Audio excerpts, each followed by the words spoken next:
Roar! Ew.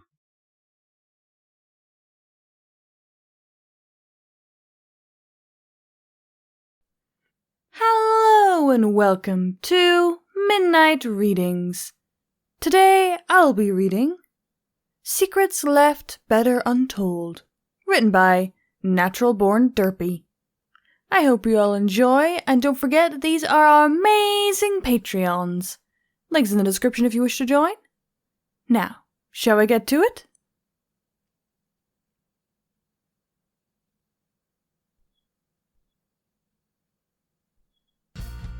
Twilight Sparkle couldn't help but study Princess Celestia's plate from across the table. She'd hardly taken a single bite from her salad, and had left the rest clearly untouched. After setting down her fork, Celestia leaned back in her chair and relaxed. Took only 2 sips of her tea. 2 sips. 2 sips exactly. Twilight knew because she'd been keeping count during their lunch together. "Big breakfast, Princess?" Twilight asked casually. Celestia shook her head. "No, only the usual 2 green peas." Twilight couldn't tell if the princess was joking or not. Both tones were nearly the same. "Surely you don't want another bite of something? Some dessert, maybe?" Celestia chuckled at that. "Trying to butter me up, Twilight?" No! Twilight struggled to find the correct words. "I'm just a little worried is all. You don't exactly eat all that much whenever I'm around. Or when anyone's around. Really. You or Princess Luna." Miss Celestia added a warm smile to her expression. Playfully, she poked her white, round belly. "Think I'm getting too thin? Malnourished, perhaps? I don't believe my stomach thinks so." "Well, obviously not," Twilight admitted sheepishly. "You both still look healthy. Always have, but, I mean, it's just..." Thousands of years' worth of pictures and stories had told Twilight plenty already. Both Celestia and Luna had always appeared nimble, white, powerful. They'd never had a fat phase or a skinny phase either, as far as Twilight knew. So, just what was happening here? Finally, Twilight just let the question out. "Is it a magic thing?" she blurted. Celestia raised a brow. "Beg pardon? How do you both eat so little, yet still have enough energy to move both the sun and moon? And never lose weight either?" Sighing, Celestia lowered her teacup, still only at 2 sips. "You truly want to know?" As per Celestia's instructions, Twilight returned to Canterlot Castle precisely at 8 that evening. By that point, the sun had lowered and the bright moon had taken its place. Twilight would have liked to say that she wasn't creeped out by all of this, but that just wouldn't be true. "Knowledge," Twilight told herself bluntly, steeling herself as she entered Celestia's personal study again. "Because tonight I'm going to learn something new, whether it be good or bad."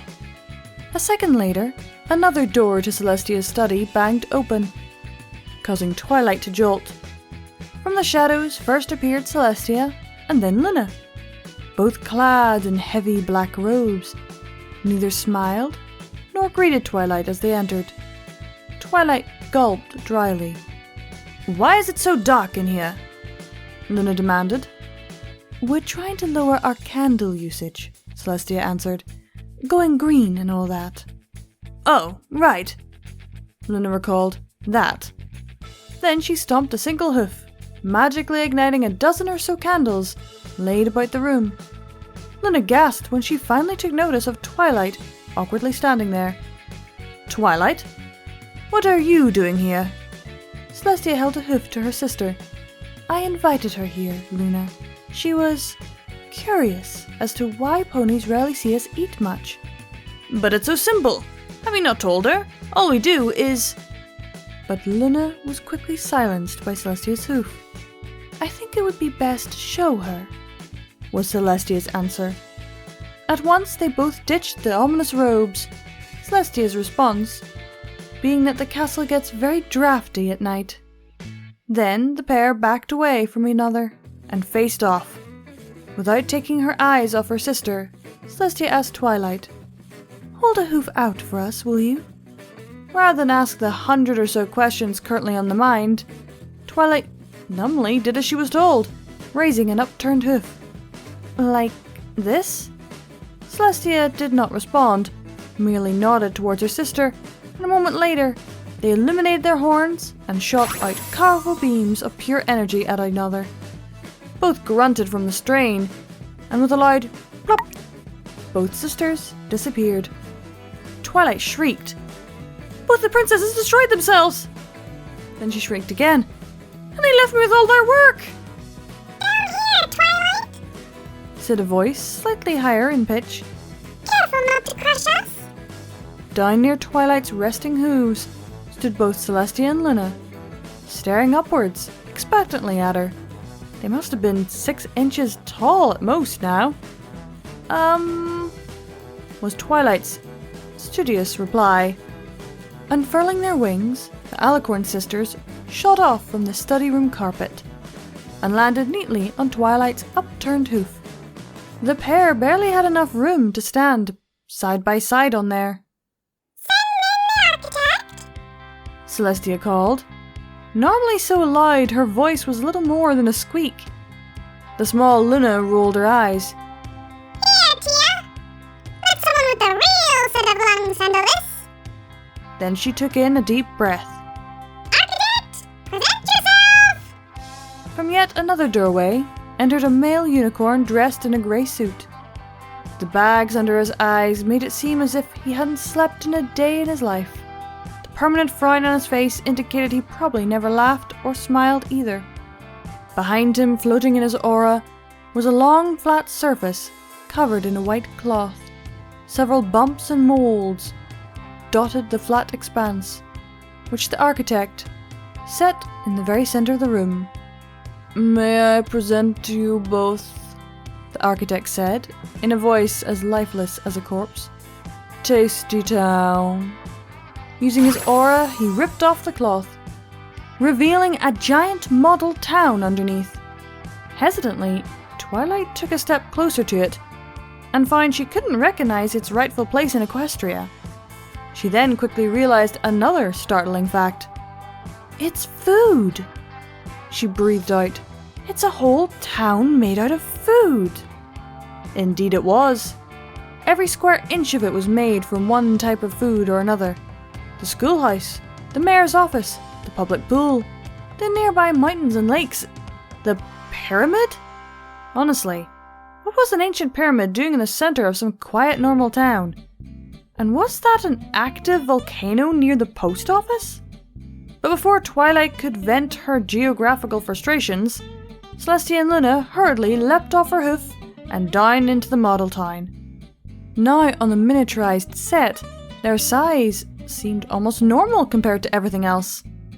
The very small Celestia took a moment to soak it all in. "What a wonderful little town to feast upon!" Luna concluded, lunging straight for a lamppost made out of candy cane parts. "Huzzah! Delicious!" "Hello, Twilight." Twilight glanced back up and found the architect standing next to her. She could somehow feel the gloom seeping off of him. "Who are you?" she asked. "I am the architect," he answered dryly. "I created Tasty Town. I also created Appetizer Avenue, Spaghetti Springs, Cookie Canyon, Pizza Plaza, and 1,000 more edible creations like this one." Down in Tasty Town, Celestia and Luna happened upon a model chocolate store and galloped inside. "Look, dear sister! Twilight could hear Luna yell. This store even has its own owner made of gingerbread! Let's eat him too!" Although Twilight looked away, she could still hear the loud crunches of gingerbread down below. "Most parents," the architect continued beside her drowsily, "tell their children not to play with their food. Not my father. No. He insisted upon it. Twilight asked him. So your dad was an architect too? Of food? Yes, the architect said, watching as Celestia and Luna ate their way up mashed potato volcano before it erupted with rich brown gravy. It was my father, and his father, and so on and so forth. I come from a whole family of food architects, you see, destined to create miniature food towns for as long as they serve the princesses. Back in Tasty Town, princesses eventually made their way to the gaudy pyramid in the center of town, made out of various cheese cubes. Less than a minute after entering the ancient place, one of them screamed. Ah! It's a snake, Luna! Cried out Celestia. Impossible! Said Luna. It's a gummy snake, the mother-in-law! A spark snake, if you will. Here! I shall try it. Ah! It's sour! Too sour! Run, Celestia, run! Okay, Twilight said, hopeful to swerve the conversation somewhere in the ballpark of normality. Then what even is the point of a food architect? Or a whole model town made of food, for that matter? It is simple, the architect replied. You believe that Celestia and Luna eat a little to sate themselves, yes? When the truth is that they need all the nourishment they can get in order to stay properly powered and effective. Ergo, they need a whole town to feast upon, each and every night. But why do they need to be so small to eat? Twilight questioned.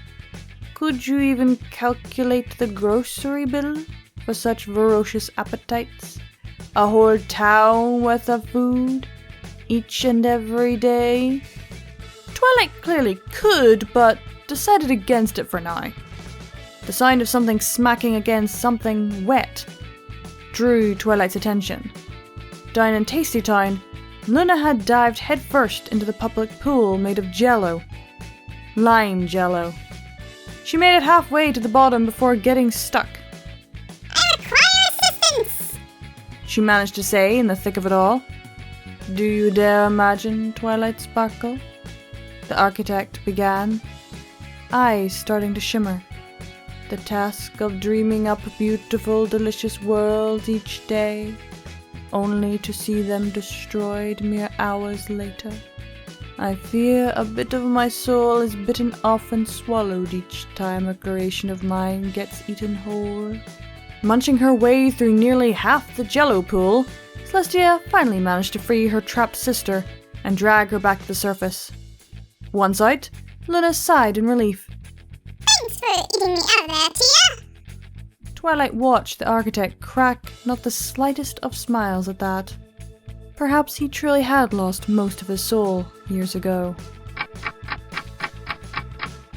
Twilight glanced up from her 10th piece of unbuttered toast.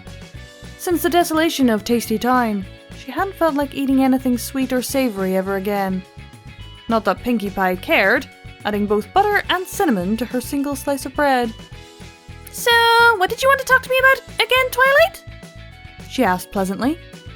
Then Twilight explained exactly what a food architect was, and her immediate plans to retire the current one before he lost what remained of his soul.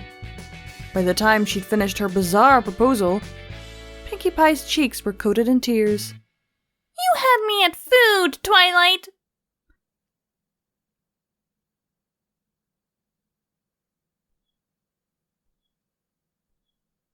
Well, that was a weird one. But also, that kind of makes sense. If they do have as much power as they say, then yeah, they would need a lot of food. But you don't see them eating much. Though this doesn't explain quite why they don't eat much in front of the ponies. I guess it's so that they don't ruin their appetite for the food architect?